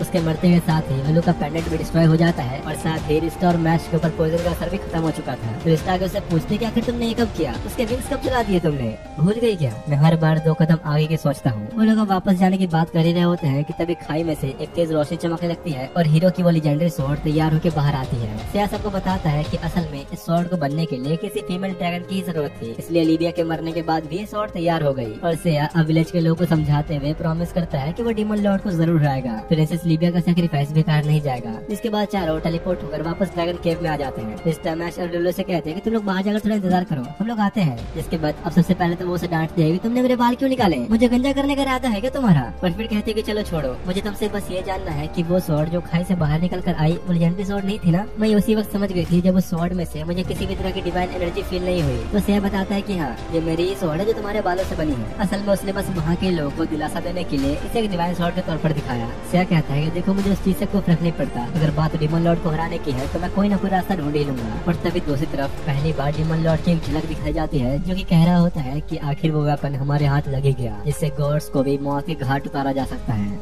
वहीं इधर से और रिस्टा जब बाहर आते हैं तो काफी सारे सोल्जर्स ने उन्हें घेर रखा होता है। पूछने पर वो बताते हैं कि हम यहाँ आपको कोई नुकसान पहुँचाने नहीं आए, हमें मदद चाहिए। हमारे काफी सारे सोल्जर्स फोर्ट एग्ला पर फंस चुके हैं, कुछ मॉन्स्टर्स ने उस जगह पर आतंक फैला रखा है और वो लोग अभी वहीं फंसे हैं। तो रिस्टा कहते हैं कि यार पहले कम से कम थोड़ा आराम तो करने देते हैं हमें, लेकिन सिया जाने के लिए बिल्कुल तैयार होता है। तो कैप्टन कहता है कि सावधान रहना, उन मॉन्स्टर्स का नाम बेएल्ज़ेबुब है जिनकी स्पीड भी बहुत ज्यादा तेज है। उनकी बातें सुनने के बाद सिया इस बार अकेले जाने के बजाय लुलू और मैश को भी साथ ले जाता है। और अब काफी घने जंगल में आने के बाद जब वो लोग उस जगह पर पहुँचते हैं तो सामने हजारों बेएल्ज़ेबुब मॉन्स्टर का पूरा एक झुंड मौजूद था। और तभी सिया की नजर उनके लीडर पे पड़ती है जिसके स्टैट्स वैसे तो उतने हाई नहीं थे, लेकिन स्पीड में बहुत ही ज्यादा तेज था। और वहीं पास ही में वो सारे सोल्जर्स जो यहाँ फंसे हुए थे अपने उन बेएल्ज़ेबुब से किसी तरह लड़ रहे होते हैं, लेकिन तभी उनमें से कुछ सोल्जर्स को बेएल्ज़ेबुब ने उठा लिया था और काफी ऊपर ले जाकर छोड़ देते हैं, जिससे वो सब के सब एक बार में ही नीचे गिर के मर जाते हैं। अभी भाई मुझे ऐसा लग रहा था कि शायद सिया इन्हें बचाने आएगा, लेकिन बस वो चुपचाप खड़ा इनके फाइट ऑब्जर्व कर रहा होता है और कहता है कि मच्छर की स्पीड इतनी तेज होती है कि उसे कोई पकड़ नहीं पाता, और यहाँ तो इनका साइज ऑलरेडी 1000 गुना हो चुका है। सिया सोल्जर्स की कमांडर रोजेलिया के पास आता है जो उसे पहली नजर में ही पहचान लेती है। तुम तो भाई हीरो हो ना, अब तुम आ गए तो शायद अब हम जीत सकते हैं। कार्लोस बताता है कि हमारे सोल्जर्स बहुत डरे हुए हैं और काफी थक चुके हैं, हमें पहले रुक के थोड़ा आराम कर लेना चाहिए। तो अब रोजेलिया सिया और बाकियों को लेकर फोर्ट आगला की तरफ आ रही होती है ताकि सबको अच्छे से तैयार कर सके। रोजेलिया उन्हें बताती है कि अब तक उन बेएल्ज़ेबुब ने जो किया वो हीरो को यानी कि सिया को सामने लाने के लिए किया, वो बस हमारे ही कुछ सोल्जर्स को जानबूझ के मार रहे हैं ताकि हीरो सामने आए, क्योंकि उन लोगों ने अगर एम्पायर पर अटैक करने की कोशिश भी की तो वहाँ के जनरल से कभी जीत नहीं सकते। वो चाहे तो अकेले उन बेएल्ज़ेबुब को हरा सकते हैं, लेकिन दिक्कत ये थी कि जनरल एम्पायर को छोड़कर कहीं जा नहीं सकता था। इसके बाद अब वो चारों कैसल में पहुंच जाते हैं जहाँ कार्लोस सबको एक मीटिंग में इनवाइट करता है, लेकिन सिया को शक था कि जरूर उन पे कोई नजर रखे है, तो पहले उन्हें अच्छे से छानबीन कर लेनी चाहिए। तो अब सिया के कहने पर पूरे कैसल में मौजूद हर एक शख्स को और हर एक जगह को अच्छे से चेक कर लिया जाता है, पर कहीं भी कुछ भी नहीं मिलता। रोजेलिया कहते हैं कि ये सब छोड़ो, हमारे पास इन फालतू चीजों के लिए टाइम नहीं है, अगर उन्हें हराना है तो सिया के साथ जाके हमें सीधा उन पर हमला कर देना चाहिए। लेकिन सिया खुद मना कर देता है कि नहीं, ऐसे जानलेवा मॉन्स्टर्स के सामने जाने से पहले मुझे कम से कम 3 दिन की ट्रेनिंग की जरूरत होगी। रोजेलिया गुस्सा करती है कि इतने दिनों तक बैठे के हम झक मारते रहेंगे। तो रिस्टा समझाते हैं कि नहीं ऐसा नहीं है, गॉड्स के वर्ल्ड के 3 दिन यहाँ के 1 घंटे के बराबर होते हैं। लेकिन रोजेलिया का मानना था कि फालतू में टाइम वेस्ट क्यों ही करना जब ऑलरेडी हमारे सोल्जर्स के साथ सिया रहेगा। सिया कहता है कि मैंने अपनी आंखों से देखा है कि वो मॉन्स्टर्स किस लेवल के हैं, अगर हमने जल्दबाजी की तो तुम्हारा भी ठीक वही हाल होगा जो उन सोल्जर्स का हुआ। जो सुन रोजेलिया गुस्सा करती है कि आखिर कोई हीरो इतना डरपोक कैसे हो सकता है, अगर तुम चाहते तो उन सबको बचा सकते थे, लेकिन तुमने अपनी जान बचाने के लिए उन मासूम लोगों को मरने छोड़ दिया। जिस पर सिया कहता है कि रहने दो, अपनी गलतियों का इल्जाम मेरे ऊपर मत लगाओ, अगर तुम सब बेवकूफों की तरह लड़ने के बजाय एक अच्छा प्लान और स्ट्रेटेजी बनाकर जाते तो ये कभी नहीं होता। तो रोजेलिया से उसकी बातें और सहन नहीं होती और गुस्से में सिया को ही मारने आगे बढ़ती है, पर इससे पहले कि वो उसे छू भी पाती सिया उसे एक थप्पड़ में वहीं सुला देता है। गुस्से में पागल होकर रोजेलिया बार बार लगातार उसे मारने की कोशिश करती है, पर अपने सिया ने तो भाई लिटरली उसके थप्पड़ बजा के मुंह ही सुझा दिया होता है। बेचारी रोते हुए उसे कहते हैं कि तुम जैसा बंदा को हीरो हो ही नहीं सकता, तुम जरूर कोई स्कैमर हो। अब इससे पहले कि माहौल और बिगड़ता, रिस्टा जल्दी से तीनों को लेकर वापस डिवाइन रियल में आ जाती है और सिया को डांटती है कि यार तुमने तो एक औरत का हाथ उठाया, कम से कम थोड़ा तो लिहाज कर लेते। लेकिन अपना सिया तो भाई एब्सोल्यूट सिग्मा था, अगर उस पर किसी ने हाथ उठाया तो वो कभी ये नहीं देखता कि सामने वाला लड़का है लड़की। सिया कहता है कि अगर मुझे उन्हें हराना है तो मुझे किसी गन की जरूरत पड़ेगी, पर दिक्कत ये थी कि डिवाइन रियल में गन जैसा कोई वेपन नहीं होता। सिया कहता है कि ठीक है, हम इसकी जगह कुछ एरोस का भी इस्तेमाल कर सकते हैं, पर क्योंकि उसे तीर कमान चलाना आता नहीं था तो रिस्टा गॉडेस उतार कर माइटिस के पास लेकर आती है और उसे थोड़ा मक्खन लगाते हुए सिया को ट्रेनिंग देने का मनाने लगती है। लेकिन सिया कहता है कि नहीं, ट्रेनिंग लेने से पहले मैं तुम्हारा सबसे पावरफुल मूव देखना चाहूंगा। एक तो भाई उसे सिखाने के लिए रिस्टा बेचारी इतना मक्खन लगा रही है और ये ऊपर से और शर्तें ऐड कर रहा है। तो माइटिस अब अपने मैजिक से तीर कमान बनाते हुए अपना सबसे खतरनाक मूव दिखाती है, जिससे वो एक बार में ही 7 तीरों को चला सकती थी, वो भी 100% एक्यूरेसी के साथ। अगर सिया को सीखना है तो पहले तीर कमान को मैजिक के जरिए बनाना सीखना होगा। तो अब सिया लुलू को फायर मैजिक से तीर बनाने का तरीका सिखाने के लिए कहता है, क्योंकि उसने पहले भी उसे ये करते देखा था। तो लुलू अब इस मैजिक को अच्छे से करके दिखाती है और कहती है कि ये इतना आसान नहीं है, इसे सीखने में तुम्हें सालों लग जाएंगे। लेकिन अपना सिया भी लाइक अब जाना कौन इतना टाइम वेस्ट करे, और सच में भाई उसने तो बस एक बार में ही ये सीख लिया और तो और 100% एक्यूरेसी के साथ टारगेट बीट कर देता है। तो अब उसे वही ट्रेनिंग के लिए छोड़कर वो लोग वापस आ जाते हैं। लुलू बेचारी परेशान होकर अपना सर पकड़े बैठी थी कि जिस मैजिक को सीखने में उसने 3 साल लगा दिए, तो उसे सिया बस कुछ सेकंड्स में ही सीख गया। वही सिया उनके बगल से गुजर रहा होता है और रिस्टा को देख उसे कहता है कि तुम लोग यहाँ पर क्यों हो, मतलब सिया भी यहीं आसपास होगा, उसे प्लीज यहाँ से ले जाओ। पिछली बार जो हुआ उसके बाद से तो एडेला उसे जान से मारने के लिए उसकी खून की प्यासी हो चुकी है, तो हर जगह पागलों की तरह बस उसे ही ढूंढ रही है। जिसमें रिस्टा डरते हुए अब सारी बातें जाकर आर्या को बताती है, तो वो कहते हैं कि अरे तुम टेंशन मत सोच लो, मैं उसे अच्छे से जानती हूँ, वो कभी ऐसा नहीं करेगी, तुम्हें जाके एक बार से बात कर लेनी चाहिए। वहीं बातों बातों में मैश आर्या को बताता है कि उसने एक नई फॉर्म को अनलॉक किया है, तो ट्रेनिंग के लिए अब उसे भी कोई चाहिए। आर्या कहते हैं कि ठीक है, अगर तुम चाहो तो मैं तुम्हें कुछ खतरनाक मूव सिखा सकती हूँ। साथ ही वो लुलू को भी कहते हैं कि तुम्हारे अंदर भी कुछ स्पेशल स्किल्स हैं जो मैं बाहर निकलवा सकती हूँ, तुम दोनों के लिए ही मेरी ट्रेनिंग काफी होगी। तो अब मैश और लुलू को आर्या के हवाले छोड़कर रिस्टा एडेला के पास पहुँचती है, जहाँ उसने खून से पूरी दीवार पर सिया को मारने के बारे में लिखा होता है। रिस्टा सब देख रहती है कि अचानक पीछे से एडेला आ गई और पूछती है कि क्या तुम अकेले ही आई हो या वो हीरो भी यहाँ है। रिस्टा की तो बिल्कुल ही फट चुकी थी उसका रूप देख के और घबराते हुए कहते कि नहीं मैं अकेले ही आई हूँ। तो एडेला कहते हैं कि अगर तुम्हें वो मिले तो मुझे जरूर बताना, उसके साथ कुछ हिस्सा बराबर करने हैं मुझे। जो देख डर के मारे अब रिस्टा जल्दी से सिया के पास जाती है उसे डिवाइन जेम से वापस ले आने के लिए, और इससे पहले कि वो सिया को कुछ समझा पाती, एडेला ठीक उनके पीछे ही खड़ी होती है। उसे पूरा यकीन था कि रिस्टा अकेले तो यहाँ नहीं आई होगी और अब फाइनली वो सिया को मारकर अपना बदला ले पाएगी। और इसी बदले की आग में वो अपनी फुल डिवाइन पावर को अनलेश कर लेती है सिया को जान से मारने के लिए। रिस्टा की तो फट के चार हो जाती है देख के, लेकिन सिया बिल्कुल शांत होता है और बड़े आराम से एडेला के पास आकर उसके सर पे हाथ फेरते हुए कहता है कि तुमने क्या किया, फिर से अपने बाल खराब कर दिए। मैंने तुम्हें तरीका सिखाया तो था बालों को ठीक रखने का। और सिया का अपने प्रति इतना अच्छा बर्ताव देखकर बेचारी का दिल ही पिघल गया और कहते कि चलो छोड़ो, इस बार मैं तुम्हें माफ करती हूँ। बेचारी रिश्ता भी हैरान होते हैं कि भाई इसे क्या हुआ अब। और अब कुछ देर बाद वो आर्या के पास आकर सारी बातें बताती है। तो आर्या कहते कि मैंने कहा तो था ना, तुम बेकार में इतनी टेंशन ले रही थी। रिश्ता जब मैश और डोलो के बारे में पूछती है तो आर्या उसे सीधा दिखाने लग जाती है कि उन दोनों ने तो क्या क्या सीखा। जो देख रिश्ता भी हैरान होती है क्योंकि मैश ने अपनी बॉडी पर इतना काबू पा लिया था कि खुद को पूरा ड्रैगन के रूप में लाने के बजाय वो जब चाहे अपने हाथों को ड्रैगन के पंजे में बदल सकता है। और तो और लुलू ने भी एक नई स्किल सीख ली थी जिससे वो जब चाहे सामने वाले की स्पीड को बहुत तेज या फिर बहुत स्लो कर सकती है। अब इसके बाद चाय पीते हुए आर्या जब स्टार से सिया के बारे में पूछती है तो वो बताती है कि अच्छा सिया वो तो ट्रेनिंग कर रहा है एरोस को चलाने की।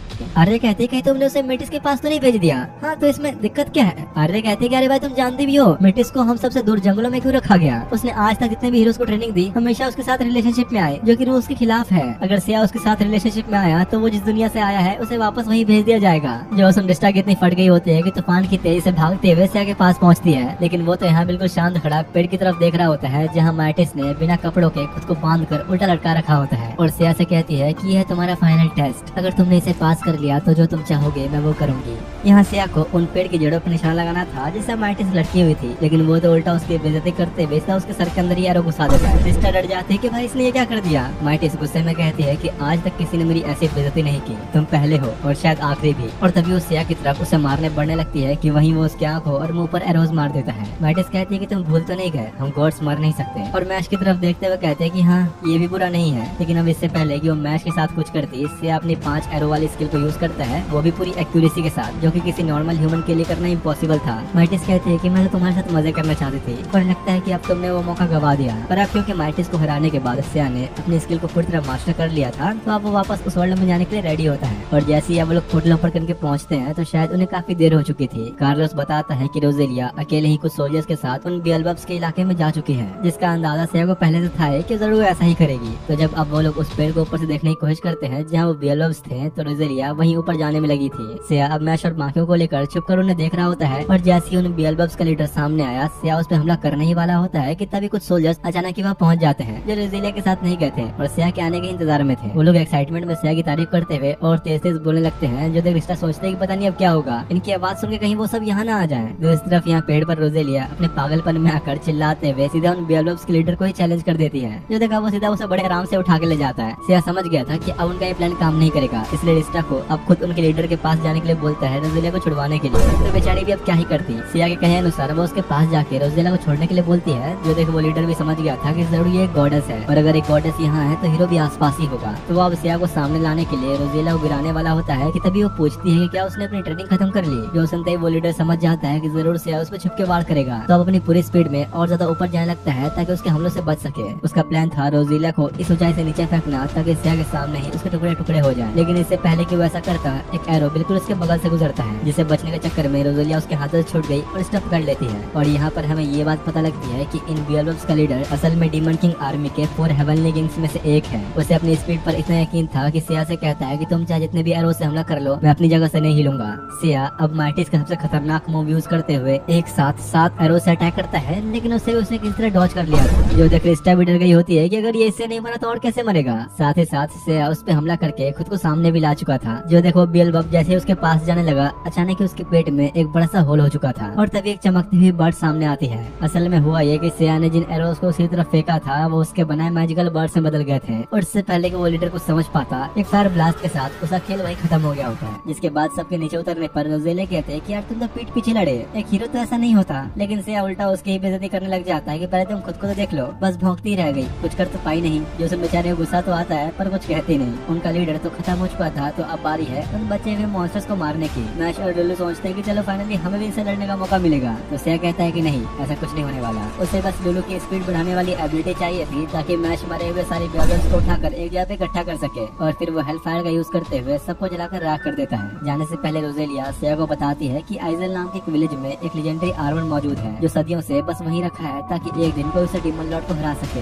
तो अगर तुम्हें जरूरत है तो जाके ले सकते हो। तो सिया सोचने लगता है कि शायद ऐसा भी तो हो सकता है कि वो आर्मर कर्स्ड हो और तुम मुझे मरवाने के लिए वो देना चाहती हो। रोजेलिया का बड़ा दिमाग खराब हो रहा था और कहते कि जाना है तो जा, वरना ये बैठ के अपनी अब थोड़ी देर सोच विचार करने के बाद वो लोग जाने के लिए तैयार होते हैं। और जैसे ही वो लोग आइजल विलेज में पहुंचते हैं तो वहाँ हर जगह तबाही का एक खौफनाक मंजर दिखता है। पूरा का पूरा गांव आग की लपटों में घिरा हुआ था। वहीं उनकी नजर एक आदमी के ऊपर पड़ती है जिसके बगल में एक बहुत ही बड़ा मॉन्स्टर था। सिया उसे बचाने की सोचते हैं तो आदमी कहता है कि नहीं, ये मेरे साथी है। और अचानक ये मॉन्स्टर अपने मुंह से उसे लेजेंडरी आर्मर को उगल देता है। असल में ये आदमी भी डीमन लॉर्ड के 4 हेवनली किंग्स में से एक है जिसका नाम है किकी पाल। उसे ये बात अच्छे से पता थी कि सिया आर्मर को लेने के लिए यहाँ पर जरूर आएगा, इसलिए पहले ही वो उसके लेजेंडरी आर्मर को पूरी तरह बर्बाद कर चुका है। मतलब डीमन लॉर्ड से लड़ने के लिए न सिया के पास अब वो स्वॉर्ड है और न ही आर्मर। किकी पाल अब उस मॉन्स्टर को वापस भेजकर 2 सिरों को निकाल लेता है जो कि असल में उसकी वाइफ और बेटे के थे। उसने अपने परिवार को ही मार डाला एक ऐसे रिचुअल को परफॉर्म करने के लिए जिससे उसकी रियल फॉर्म सामने आ सके। और अब उस रिचुअल को परफॉर्म करते हुए खुद पे एक बार कर लेता है जिससे अब उसकी रियल फॉर्म डेथ मार्क नाम की एक व्हाइट स्पिरिट सामने आती है। उसके स्टैट्स बाहर से देखने में वैसे तो कुछ ज्यादा नहीं थे, लेकिन सिया को यकीन था कि जरूर इसके पीछे भी कोई राज होगा। और अब जाके सीधा उसकी बॉडी को 2 हिस्सों में काट डालता है। सिया रिश्ता से पोर्टल ओपन करने के लिए कहता है, लेकिन इतने में तभी वो स्पिरिट खुद को दोनों अलग अलग हिस्सों में रिजनरेट करके दोबारा से अपनी कंप्लीट फॉर्म में आ जाता है।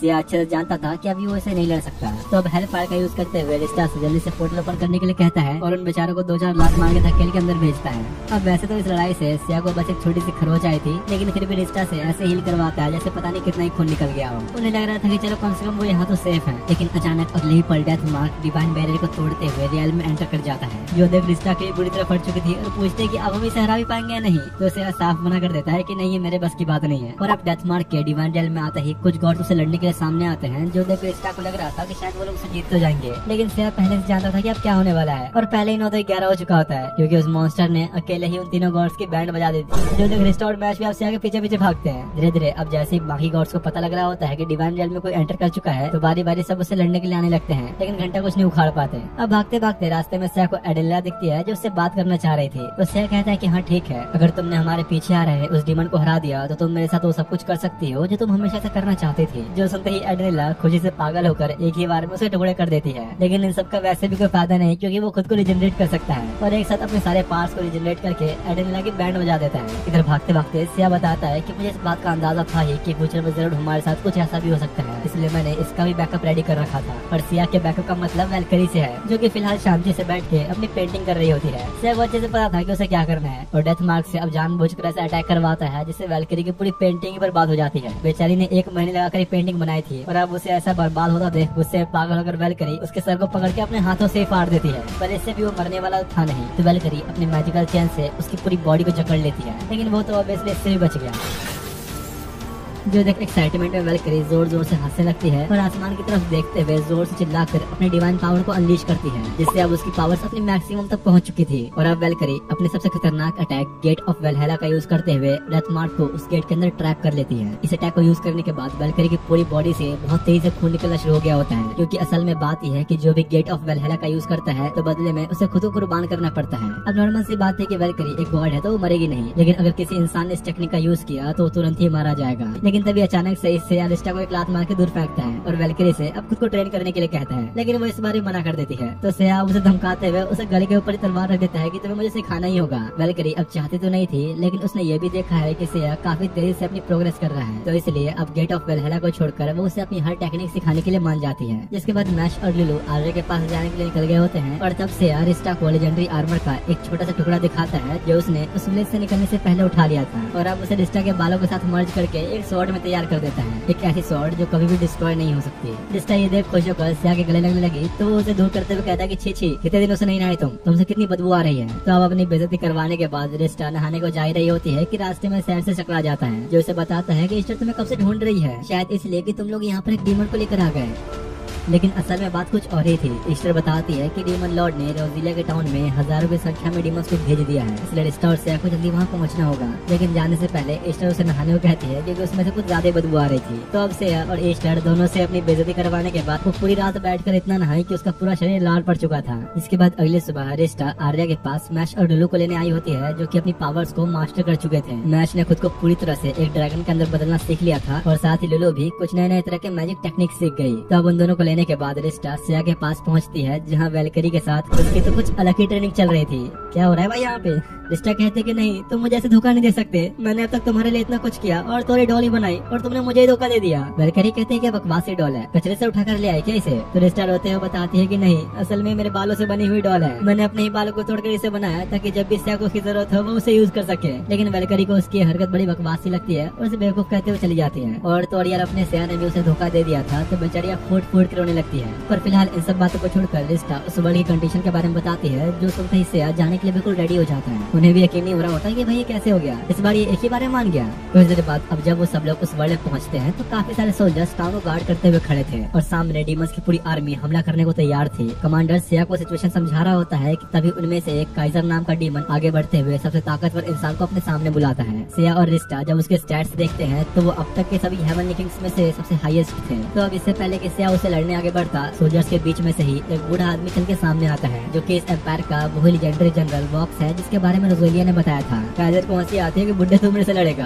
अपनी उम्र तो देख ले पहले। लेकिन इससे पहले कि अब वो अपना एक कदम भी आगे बढ़ा था, जनरल उस स्लैशेस के अंदर ही उसे टुकड़ों में काट डालता है। सिर्फ पलक झपकते ही उसने इतना हाई लेवल डीमन को वहीं मार गिराया। लेकिन वो इतने में भी नहीं रुकता और अपनी स्वॉर्ड का साइज 10 गुना बढ़ाकर एक ही बार में डीमंस को धूल में बदल देता है। रिस्टा और बाकी सब ये देखकर पूरी तरह हैरान होते हैं और उसकी तारीफ करते हुए जगह पूछती है कि अगर आपके पास इतनी ताकत है तो आप डीमन लॉर्ड को हराने में हमारी मदद क्यों नहीं करते? अब वॉक्स इसका जवाब दे पाता कि तभी एक तेज रोशनी के चमकते के साथ ही वो एक छोटे से बच्चे के रूप में बदल जाता है, यहाँ तक कि उसने अपना पैंट भी गीला कर दिया था। तो प्रिस्ट अब उसका डायपर बदल रहा होता है। इतने में रोजेलिया भी वहाँ पहुँच गई थी और बताती है कि असल में उसके फादर को डीमन लॉर्ड ने कर्ज दिया है, इसकी वजह से ही वो इतनी बेशुमार ताकत होने के बाद भी इस टाउन से बाहर नहीं जा सकते। और बाकी बातें रोजेलिया उन्हें बाद में बताने वाली है और अपने फादर को लेकर चली जाती है। तो अब रोजेलिया के कैसल जाने से पहले तब तक लोग थोड़ा टाउन घूमने निकलते हैं, जहाँ चलते फिरते सिया को पास ही में एक दुकान दिखती है जिसमें कुछ हीलिंग हर्ब्स मिल रहे थे। दुकानदार बताता है कि इस हर्ब से तुम किसी भी तरह की चोट को हील कर सकते हो, फिर चाहे वो कितना भी गहरा क्यों ना हो। जो सुनते ही सिया सारे के सारे हर्ब्स खरीदने की सोचता है। तो रिस्टा कहते हैं कि भूल गए क्या, मेरे पास इससे भी अच्छी हीलिंग पावर्स है। दुकानदार कहता है कि भाई देख इसके बातों में मत आ, ये हर्ब्स उसकी हीलिंग मैजिक से भी ज्यादा अच्छी है। तभी वहीं बगल में से ही एक घायल सोल्जर गुजर रहा होता है, जिसे देखते ही रिस्टा और दुकानदार दोनों के बीच में ही एक कॉम्पिटिशन शुरू हो जाता है कि कौन इसे सबसे अच्छा हील कर पाएगा। और काफी देर तक लड़ने के बाद भी आखिर में रिस्टा हार ही जाती है।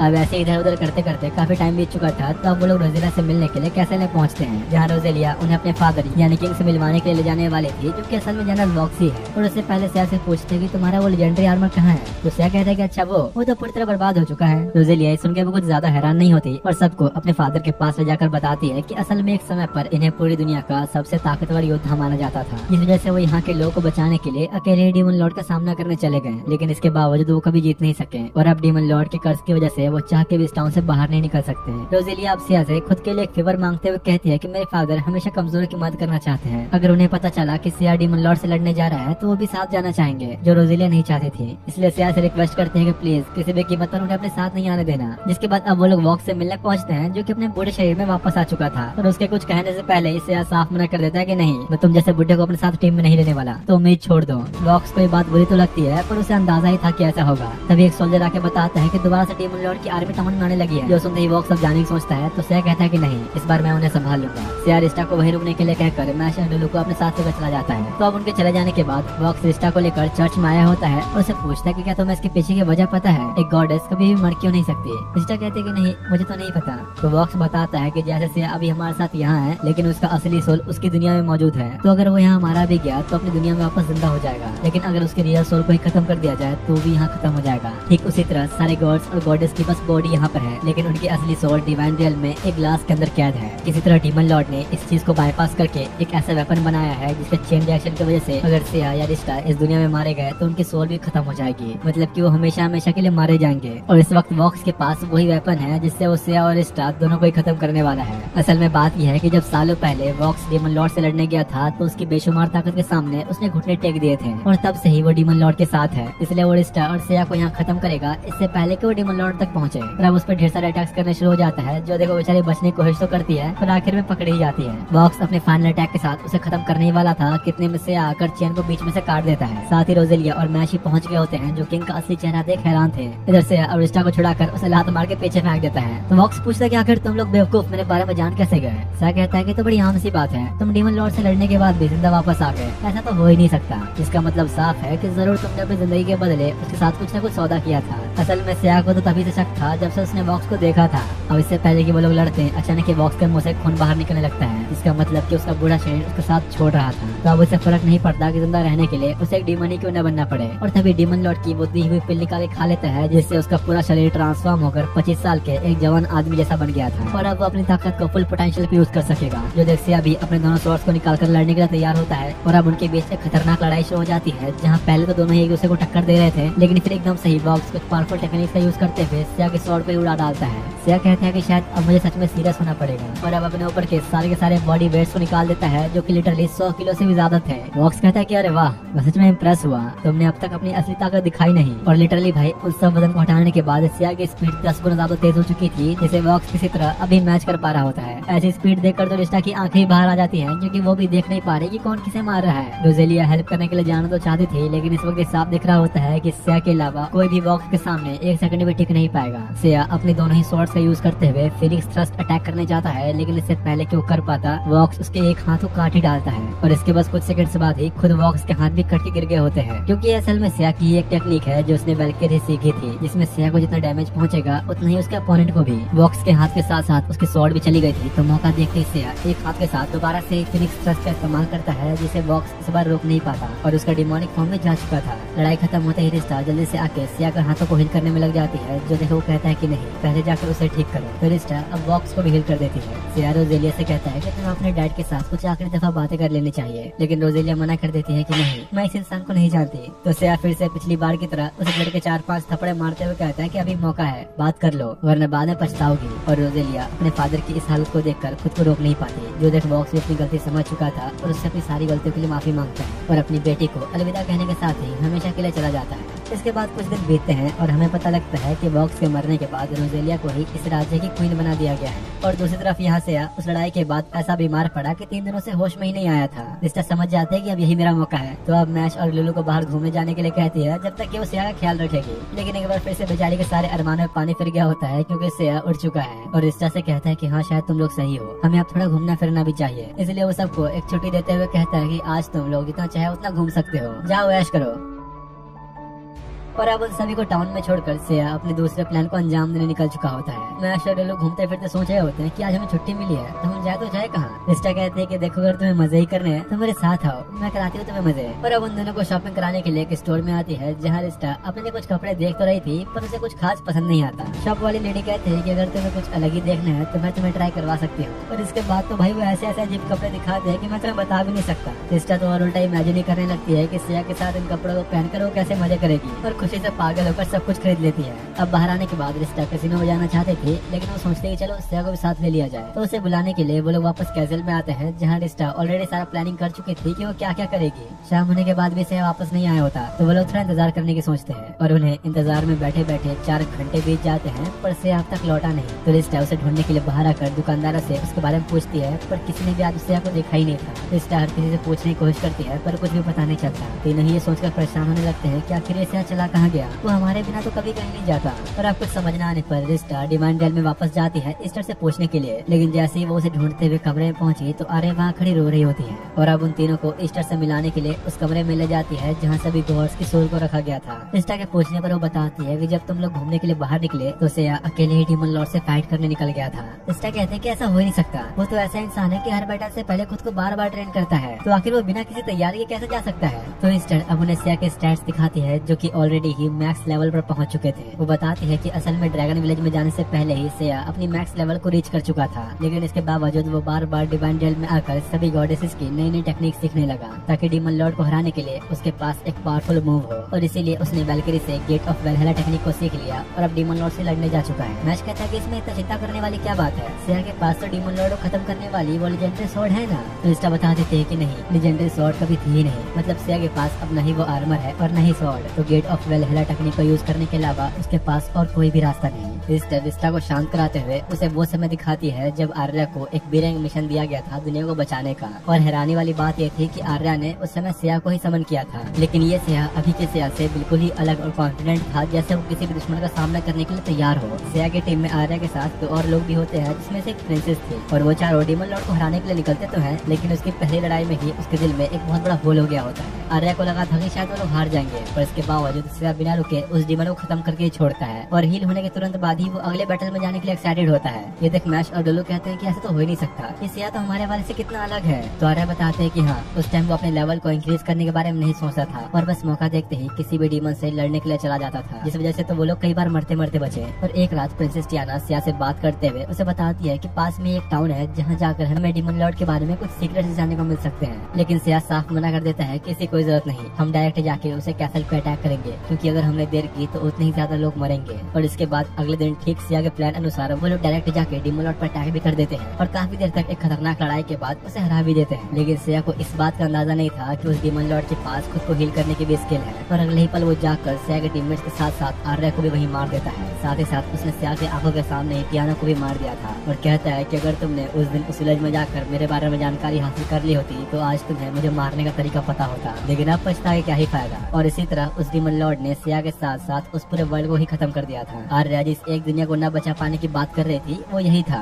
इसलिए उसे अभी लगता है कि गलती उसकी ही है। और यहाँ पर ये भी पता लगता है कि उस वर्ल्ड में जो सिया के साथ प्रिंसेस टियाना नाम की लड़की थी वो और कोई नहीं बल्कि रिस्टा ही थी, जिसे अब एक गॉडेस बना दिया गया है। उसे जो एस रैंक मिशन मिला जिसके लिए उसने सिया को समन किया, ये कोई इत्तेफाक नहीं था, ये सब पहले से ही उनकी किस्मत में लिखा था। रिस्टा से बहुत सहन नहीं होता और सिया के पास जाने के लिए आगे बढ़ती है, तो आर्या रोक देती है कि नहीं, डायरेक्ट डीमन लॉर्ड के कैसल पोर्टल ओपन करना गॉड्स के रूल से खिलाफ है। पर इस वक्त रिस्टा को इस चीज से कोई फर्क नहीं पड़ता, वो हर सजा भुगतने को तैयार थी। मैश और लुलू भी साथ आना चाहते थे, तो अब वो तीनों ही सीधा डीमन लॉर्ड के कैसल में एंटर करते हैं। उनकी नजर एकदम से सिया पे पड़ती है, जो ऑलरेडी ही डीमन लॉर्ड के साथ अपनी लड़ाई शुरू कर चुका था, और अब रिस्टा को आता देख सिया अपने फाइनल अटैक गेट ऑफ वेलहेला का यूज करके डीमन लॉर्ड को उसके अंदर कैद करने की कोशिश करता है। शुरू में तो उसे लगता है कि इसे बाहर निकालना कोई बड़ी बात नहीं है, पर जल्दी उसे समझ में आ गया कि ये कोई नॉर्मल ट्रैप नहीं है, और खुद को एक जायंट मॉन्स्टर में ट्रांसफॉर्म करते हुए बाहर आने की कोशिश करने लगता है, जिसका अंदाजा सिया को पहले से था ही, क्योंकि ये एक एस रैंक वर्ल्ड है। डीमन लॉर्ड को हराना इतना आसान तो नहीं होने वाला। सिया रिस्टा के बालों से बने अनब्रेकेबल स्वॉर्ड निकालकर सीधा डीमन लॉर्ड के पेट के अंदर ही वार कर देता है, लेकिन क्योंकि ये कोई लेजेंडरी स्वॉर्ड नहीं थी तो उतना कुछ खास कर नहीं होता, और सिया को ही मार के दूर फेंकता है, जिससे उसके मुंह से खून निकलना शुरू हो गया। लेकिन उसके बावजूद सिया बिना रुके अपनी वो छुपाई हुई स्वॉर्ड निकाल लेता है, जिसने तक कभी किसी को यूज नहीं की, और एकदम सही जाके उस पर लगातार हजारों स्लैशेस बरसा देता है। अब वैसे तो डीमन लॉर्ड को पूरा यकीन था कि उसे कुछ नहीं होने वाला, लेकिन फिर भी धीरे धीरे उसकी बॉडी से काफी सारा खून बहना शुरू हो चुका होता है, और मौका देखते ही सिया अपनी पूरी ताकत लगाकर सीधा स्वॉर्ड को उसके सर के अंदर ही आर पार कर देता है, और उसे पीछे की तरफ धकेलते हुए गेट ऑफ वेलहेला के अंदर हमेशा हमेशा के लिए कैद कर देता है। गेट ऑफ वेलहेला का यूज करने की वजह से उसके पूरे शरीर से अब खून बहना शुरू हो गया था, जो देख सिया तीनों को जाने के लिए कहता है, इससे पहले कि कैसल पूरी तरह बर्बाद हो जाए। रिस्टा कहते हैं कि नहीं, चाहे कुछ हो जाए मैं तुम्हें ऐसे मरने नहीं दे सकती, और ऊपर की तरफ हाथ उठाते हुए रिस्टा ईस्टर से रिक्वेस्ट करती है अपनी पूरी पावर को रिलीज करने के लिए। इस पर रिस्टा उसे वार्न करती है कि तुमने ऑलरेडी एक रूल तोड़ दिया है, अपनी सजा और मत बढ़ाओ। पर इसके बावजूद रिस्टा सिया को बचाने के लिए अपनी स्किल को फुल पोटेंशियल पे अनलॉक कर लेती है, और जल्दी से अब सिया को लेकर हील करने की कोशिश करती है। हालांकि इससे सिया की कुछ चोटें हील तो हो रही थी, लेकिन फिर दोबारा खून बहना शुरू हो जाता है। रिस्टा फिर भी नहीं रुकती और अपनी बची कुछ सारी एनर्जी सिया को हील करने में ही लगा देती है, जिससे फाइनली अब धीरे धीरे उसका खून बहना बंद होने लगा था। पर अब जैसे ही सिया होश में आता है तो रिस्टा खुशी से पागल होकर उसे किस करने की सोचती है, लेकिन सिया ऐसा होने नहीं देता और कहता है कि मुझे तो समझ नहीं आ रहा तुमने मुझे हील कैसे कर लिया। वो लोग आपस में बात ही कर रहे होते हैं कि इतने में पूरा का पूरा कैसल हिलने लग जाता है, और तभी अचानक ही डीमन लॉर्ड गेट ऑफ वेलहेला को तोड़कर एक नई फॉर्म में बाहर आने लगता है। वो अब एक ऐसे अटैक की तैयारी कर रहा था जिसमें पूरी की पूरी दुनिया को बर्बाद करने की ताकत थी। सिया ये देखते ही एक बार दोबारा से गेट ऑफ वेलहेला का यूज करता है, और इस बार डीमन लॉर्ड को अंदर भेजने के साथ साथ उस गेट के ऊपर एक और गेट लगा देता है, जो कभी वैल्किरी ने उसे दिखाया ही नहीं। मतलब कि सिया इस वक्त अपनी पूरी ताकत खो चुका है, और अब क्योंकि उसने इस टेक्निक को 2 बार यूज कर लिया था तो गेट ऑफ वेलहेला की स्पिरिट खुद सामने आती है सिया को बताने के लिए कि अब उसे कीमत अपनी जान दे के ही चुकानी होगी। वो इस वाली बॉडी के साथ साथ उस सोल को भी खो देगा जो उसके अपने वर्ल्ड में जापान के अंदर मौजूद है, और उसी वक्त सिया की की पूरी बॉडी के ऊपर धीरे धीरे क्रैक्स पड़ने शुरू हो जाते हैं, जो कि पिछली बार से बहुत ज्यादा था। रिस्टा हील करने की चाहे जितने भी कोशिश करती कोई असर ही नहीं होता, और तभी किसी वजह से सिया को उस वक्त की मेमोरीज याद आने लगती हैं जब वो पिछली बार समन हुआ था। सिया को याद आ जाता है कि असल में रिस्टा ही प्रिंसेस टियाना थी, और पहली बार उसका हर चीज के लिए शुक्रिया अदा करते हुए गले से लगा लेता है। साथ ही सिया मैश और लुलू से कहता है कि अब वैसे तो इस वर्ल्ड में कोई खतरनाक मॉन्स्टर नहीं बचा, लेकिन अब भी कुछ मॉन्स्टर्स जिंदा बचे हैं जिन्हें अब मैं तुम दोनों पे छोड़ता हूँ। और रिस्टा को अलविदा कहते हुए सिया मारा जाता है, मतलब कि वो हमेशा हमेशा के लिए इस दुनिया